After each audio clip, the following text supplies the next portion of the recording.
피지컬 짐에 오시면 몸을 바르게 만들고 또 통증의 원인을 발견하기 위해서 증상 치료뿐만 아니라 근본적인 부분들을 만져주기 위해서 5가지의 검사를 하게 돼요. 이제 첫 번째는 우리가 히스토리, 그러니까 문진표, 지금 과거에 어떠한 일이 벌어지고 생활 속에서 어떠한 일이 벌어졌느냐에 대한 1차적 문제를 발견하는 거. 두 번째는 동적 검사. 우리가 이 체형 교정이나 이런 거를 보게 되면은 항상 보게 되는 게 그냥 가만히 있는 모습 속에서 몸이 어떻게 틀어졌느냐 이것만 보게 되는데, 그게 아니라 동적 움직인 모습에서 틀어져 있는 것을 발견하는 거. 세 번째는 정적 검사. 기계를 통해서 수치상으로 골격이 틀어짐, 그다음에 척추 틀어짐, 골반 틀어짐, 다리의 구부러짐 정도를 이제 파악하게 됩니다. 그다음에 네 번째는 골격 반응 검사입니다. 골격이 진짜로 이제 얼마만큼 틀어졌는가, 뼈가 얼마만큼 돌아갔는가 이런 걸 확인할 수 있게 되는 검사이고요. 그다음에 다섯 번째는 근육 반응 검사. 틀어지는 걸로 인해서 근육의 반응이 좋게 나오느냐 아니면 나쁘게 나오느냐 이런 것도 확인할 수 있고, 또 뼈가 틀어지지 않다 하더라도 근육과 근막이 이상이 있으면 통증이 발생되기 때문에 전신, 머리부터 발끝까지 안 좋은 것을 찾아내는 것을 하게 됩니다. 이 5가지의 검사를 통해서 데이터를 종합하고 원인을 찾아서 해결해 주는 역할을 하고 있습니다. 이렇게 문진표를 저희는 먼저 받게 되거든요. 받으면서 미리 이제 어떠한 부분을 물어볼지, 어떤 게 근본적으로 필요한지를 항상 체크를 하게 되는데, 문진표에서 항상 물어보는 건 뭐냐면은 언제부터 발생되었나? 그다음에 무엇을 했는데 어떠한 결과가 나왔는가? 그래서 이런 경력들이 있었을 때 무엇을 하지 말아야 되고 무엇을 해야 되는지를 먼저 파악하는 게 문진표라고 생각을 하시면 됩니다. 그래서 우리가 똑같은 증상들이라도 이 경로가, 통증에 대한 경로들이 어떻게 이루어졌고 몸이 틀어졌다라고 하면 어떤 부분으로 인하여서 틀어져 있는지를 밝혀내는 게 문진표이거든요. 그래서 이 히스토리 안에서 숨어있는 비밀을 캐내는 것, 이 조사 과정들을 우리는 이제 문진표 검사라고 얘기를 하고 있습니다.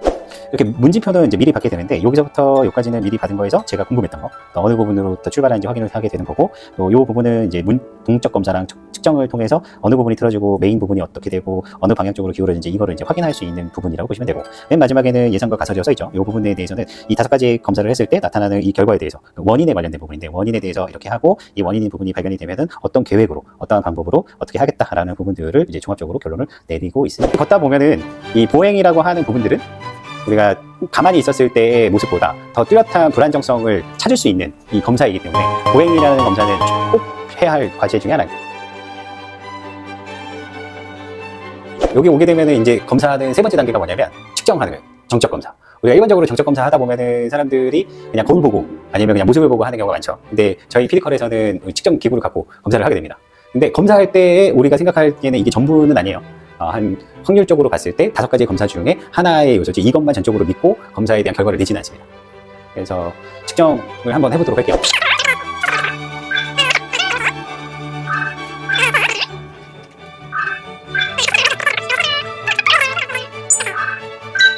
이렇게 측정을 하게 되면은 정면 자세, 측면 자세, 후면 자세를 이렇게 볼 수 있게 돼요. 우리가 각도상으로 봐서 어디가 좋고 어디가 나쁘다 이걸 확인할 수 있게 되는데, 요 3개의 자세 중에서 가장 중요한 거는 중간 자세입니다. 자, 요거를 좀 더 구체적으로 볼 수 있는 게 이렇게 뼈의 형태. 빨간색으로 되어 있는 거는 아주 심각한 모습, 불균형이 좀 심각하고 좀 균형이 좀 잘 안 맞는다라고 하는 거를 빨간색으로 볼 수 있고, 그다음에 이거를 돌려서 보면은 측면 자세도 그렇고 후면 자세도 볼 수 있게 됩니다. 근데 이것만 보면 알 수 없겠죠. 그래서 이제 원래 기준이 무엇인지도 확인할 수 있고, 그다음에 현재 상태도 알 수 있고, 잘못되고 악화되었을 때 나타나는 증상도 이렇게 나타낼 수 있는 데이터입니다.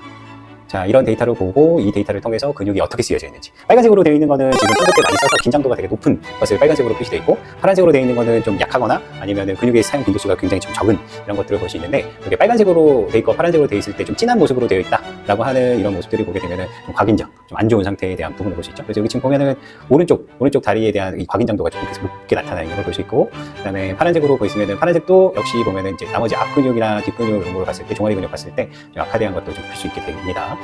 자, 이런 것을 통해서 이제 몸의 불균형 상태를 이제 숫자적으로 이제 볼 수 있는 것을 확인할 수 있게 되겠죠. 그러니까 네 번째 검사하는 거는 이제 골격 검사를 할 거예요. 우리가 이제 모니터에서 보는 거랑 실제적으로 뼈를 만져봤을 때 위치가 좀 다를 수 있다는 거가 있기 때문에, 이 척추가 위에서부터 아래까지 잘 구성이 되어 있느냐, 중간에 틀어져 있느냐, 아니면 옆으로 빠져 있느냐, 그리고 이제 허리 각도랑 골반 각도가 많이 차이 나는가, 이런 것도 이제 확인할 수 있게 되거든요. 그래서 이거를 확인을 해야지 아까 전에 봤던 그런 데이터적인 것들과 이거와 이제 싱크가 맞는지 지금 확인하는 작업이기도 합니다. 그래서 아까 전에 봤을 때 보행 검사하거나 그다음에 측정했을 때 오른쪽 다리가 좀 불편하다라는 얘기를 했거든요. 그런데 아까 전에 걷는 모습 보면은 이 엉덩이 쪽과 다리 빠지는 모습들이 좀 심하게 나타나는 것을 볼 수 있게 돼서, 허리로 보면은 이쪽 허리 부분이 아프다라고 볼 수도 있거든요. 이런 검사들을 하게 됩니다. 근데 이제 뼈를 만져보니까 약간 한쪽으로 올라온 거를 이제 볼 수 있게 된대요. 이제 뼈의 위치가 이제 잘 됐는지 확인한 다음에 그다음 확인하는 게 뭐냐면 근육이 지금 뼈의 틀어짐으로 인해서 잘못되어 있다라고 하면 통증이 많이 생길 거고, 그렇지 않다라고 하면은 그렇게 아프거나 이러진 않을 거예요. 그래서 지금 확인할 수 있는 거는 골반의 위치가 좀 다른 거를 확인할 수 있어서, 지금 엉덩이 근육을 이렇게 눌러봤을 때 근육의 반응, 아까 전에 오른쪽이 안 좋다라고 했으니까 오른쪽 한번 눌러볼게요. 오른쪽으로 눌렀을 때 여기 보면 여기는 손만 대도 약간 아프다라고 하는 반응을 보이고 있어서 지금 이쪽의 근육 자체가 좀 안 좋구나 라는 것을 확인할 수 있게 됩니다. 이렇게. 그 다음에 옆구리에 있는 이 허리를 받아주는 옆구리의 간격도 근육을 봤을 때 이쪽이 좀 짧아져 있는 모습을 많이 보게 돼서 허리에 통증이 간간히 생길 수도 있다라고도 확인할 수 있겠네요. 5가지의 검사를 한번 해봤어요. 그래서 첫 번째는 우리가 히스토리에 대한 거, 그 다음에 두 번째는 동적 검사, 세 번째는 정적 검사, 네 번째는 골격 반응, 다섯 번째가 근육 반응, 이렇게 보게 되는데 이 5가지의 데이터로 인해서 정말 내가 왜 아픈지를 좀 확인할 수 있는 원인을 추출하게 됩니다. 그래서 지금 오늘 같은 경우에는 보행이랑 또 측정이랑 근육 반응을 봤을 때 오른쪽에 있는 부분들이 약간 틀어지고 그걸로 인해서 어깨도 오른쪽이 아프고 골반도 아프고 허리도 아프고 이런 상황을 볼 수 있게 되죠. 이렇게 되면 우리가 병원에서 보면은 증상만 보게 되는데 그게 아니라 근본적으로 무엇을 바르게 해야 하는가 이거를 찾아낼 수 있는 이 종합적인 데이터를 알아낼 수 있다. 우리가 이렇게 검사를 쭉 하게 되면 이제 계획을 세우게 되는데 우리가 이제 계획을 세우는 것을 통해서 이제 뼈를 교정할지, 그 다음에 근육이 안 좋은 부분들을 케어할지, 아니면은 우리가 몸을 사용을 하는데 어떻게 하면 올바르게 사용할지 이런 것들을 이제 진행하게 되거든요. 네, 첫 번째는 제일 중요한 거는 도수가 전부는 아니에요. 제일 중요한 거는 올바르게 몸을 사용하는 법을 알아가는 거를 이제 만들어 드리는데 특히 저희 같은 경우에는 이제 칠판 강의들을 많이 해서 칠판 속에서 하는 내용들이 책과 그 다음에 이론적 배경이랑 그 다음에 생활 속에 일어나는 모든 일들을 이해시켜 줄 수 있게끔 칠판 강의를 합니다. 관절은 어떻게 써야 되는지, 바르게 서 있는 자세는 무엇인지, 바르게 앉고 쓰고 걷고 이런 것들이 어떻게 이루어지는지에 대한 설명을 쭉 하면서 회원님들이 다 납득이 갈 수 있게끔, 그것도 상식적으로 이런 부분을 통해서 생활 속에서 올바르게 생활을 할 수 있게끔 유도하는 그런 방식으로 교습을 하고 있습니다.